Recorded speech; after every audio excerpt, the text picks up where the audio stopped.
Bom dia, Deus abençoe a todos nós, pela sua bondade, pelo seu amor, sua graça. Embora não sendo merecedores, mas por sua misericórdia, Ele nos estende as suas mãos, nos protege com a sua presença. Lembrando que somos templos espirituais.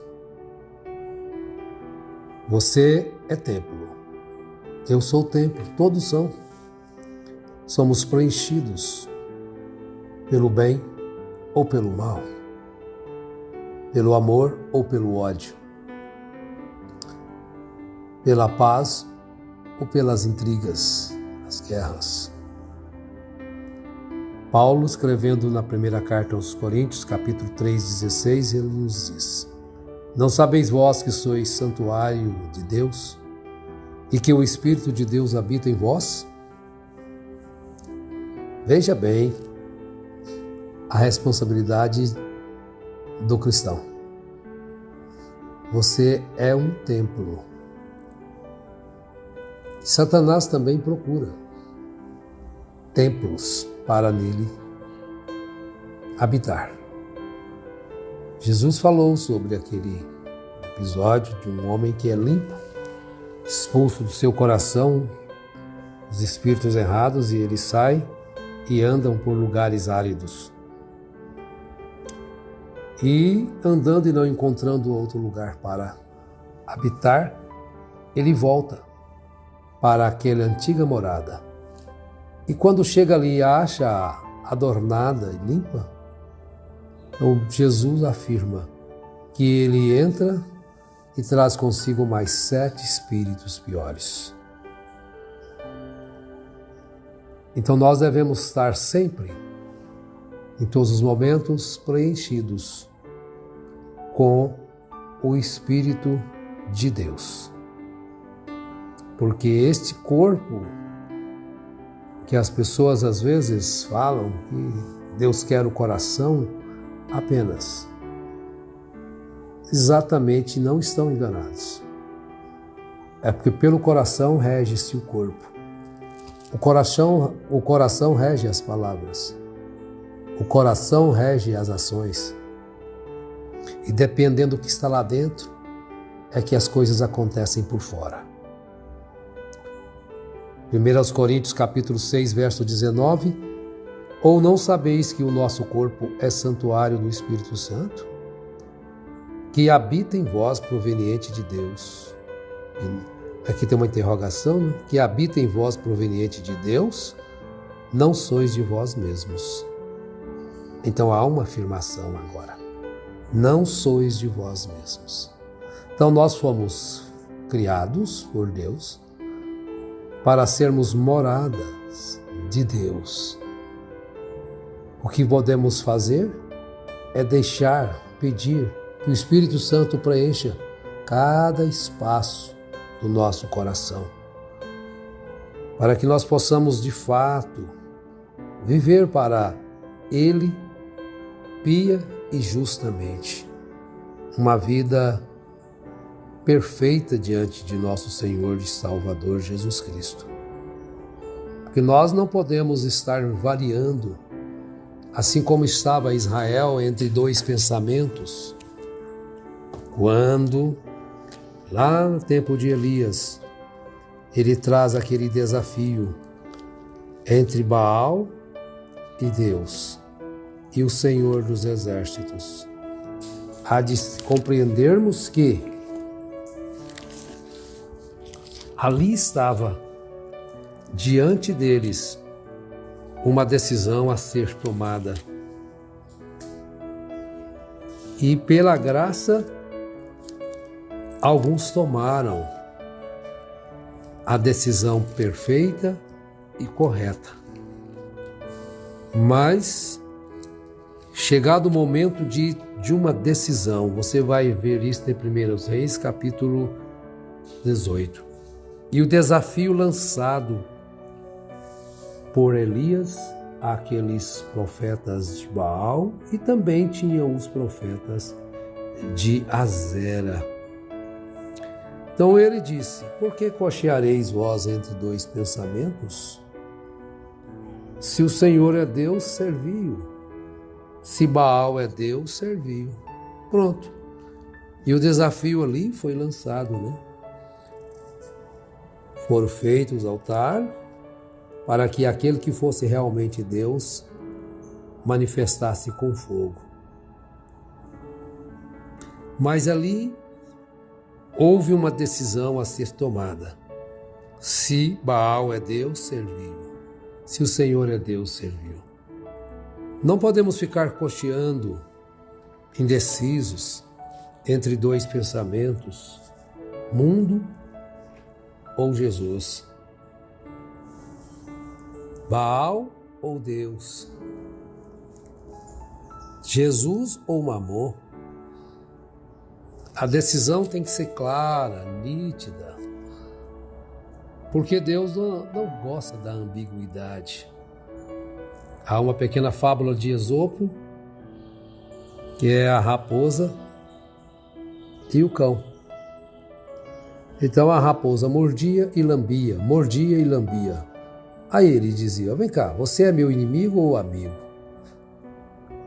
Para que eu possa saber como agir na minha vida. Se você é ambíguo, um dia é mundano, um dia é cristão. Um dia é cristão, outro dia é mundano. Você está então cocheando entre dois pensamentos ou morno, em cima do muro. São termos usados, né? A Bíblia diz o morno. Em cima do muro é um termo comum nosso. E esse cima do muro não pertence a Deus, pertence ao mundo. Há uma pequena ilustração acerca de um homem em cima do muro, e de um lado estavam os do céu e do outro lado os do inferno. E os do lado do céu gritavam, pulavam e chamavam ele para pular para aquele lado, e ele lá indeciso. Mas do lado do inferno eles estavam quietos, parados, fazendo as suas obrigações normais. E de repente alguém perguntou a eles: por que vocês não pulam, saltam para que ele pule para o lado de cá também? Ele disse: não precisa. Quem está em cima do muro já pertence ao lado do inferno. Decida-se por tua vida. Os anjos disseram a Ló: escapa por tua vida. A decisão tem que ser nítida e clara. E assim é a vida cristã. Você tem que ser templo, e não tem como você ser templo de Deus e templo do diabo. É de um ou de outro, não tem meio termo. Deus não reparte a sua glória com ninguém. Porque Paulo pergunta, na segunda carta aos Coríntios 6,16, e que consenso tem o templo de Deus com os ídolos? Pois vós sois santuários do Deus vivente, como Deus disse: neles habitarei e entre eles andarei, e eu serei o seu Deus, e eles serão o meu povo. Não há consenso nisso. Nenhum consenso entre o templo de Deus e o templo do mundo. Consenso tem o templo de Deus com os ídolos. Pois vós sois santuários do Deus vivente. E o santuário do Deus vivente é a habitação do Deus vivente. Nele ele habita.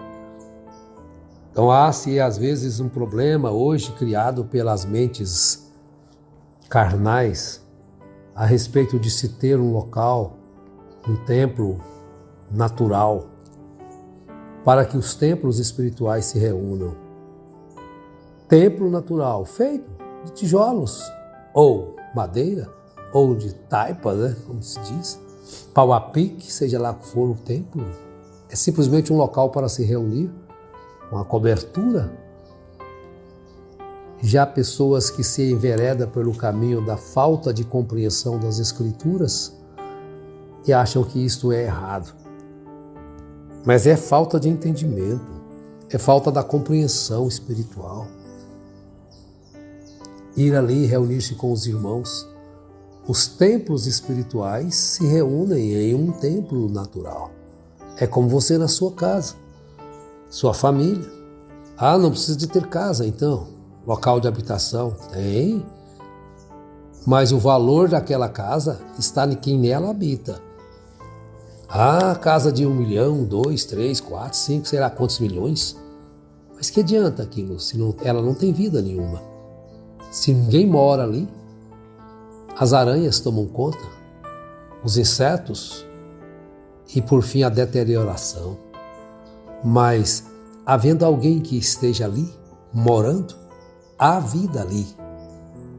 Não é que as paredes recebem vida, as paredes protegem as vidas das tempestades, dos ventos, do sol, da chuva, o telhado, protege da chuva.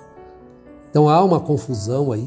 As mentes carnais, que não podem ser templos espirituais porque são carnais na compreensão, acham que não se deve ter templos. Como não ter um templo natural? É ali que habita os templos espirituais, ali eles se reúnem para louvar a Deus. Mas Deus habita mesmo no coração do homem, da mulher, do jovem, da criança, do ancião. É aí que é a morada de Deus, é o seu coração. Não sabeis vós que sois templos do Espírito Santo? E que o Espírito de Deus habita em vós? Está a Bíblia muito clara. É Cristo morando no crente, revelado na vinda do Espírito Santo. É Cristo morando em você, moço, moça, pai, mãe, filhos. Naquele dia conhecereis que eu estou em meu Pai, e vós em mim, e eu em vós. João 14, 20. Então, Jesus, na oração sacerdotal, assim chamada de João 17, 23, ele diz: eu neles e tu em mim, para que sejam perfeitos em unidade, e para que o mundo conheça que tu me enviaste, e que o amaste como também amaste, os amaste como também amaste a mim. Então, quando você se torna agora templo, morada da habitação de Deus, então a vida velha morre para que a nova vida venha, para que a nova vida flua através de suas ações, através de suas palavras, dos seus procedimentos, da sua conduta cristã. A nova vida aí está brotada ali. Então Paulo diz em Gálatas 20, estou crucificado com Cristo e já não vivo eu, mas Cristo vive em mim. A vida que agora vivo na carne, vivo-a na fé do Filho de Deus, que me amou e a si mesmo se entregou por mim. Olha, isso você obtém pela fé. Pela fé, você se torna este templo, essa morada, este santuário, para que Cristo habite pela fé nos vossos corações.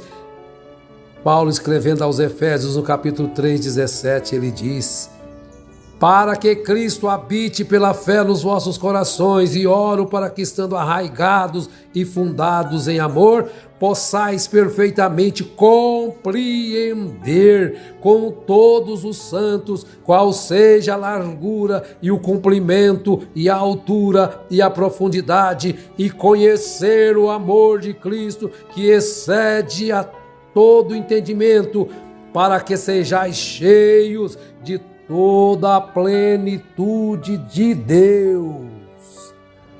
Cheios, não de malícia, mas de pureza, não de ódio, mas de amor, não de justiça, mas de justiça, não de impiedade, mas de piedade, cheios da paz celestial, templos, moradas, santuários da habitação do Deus Altíssimo.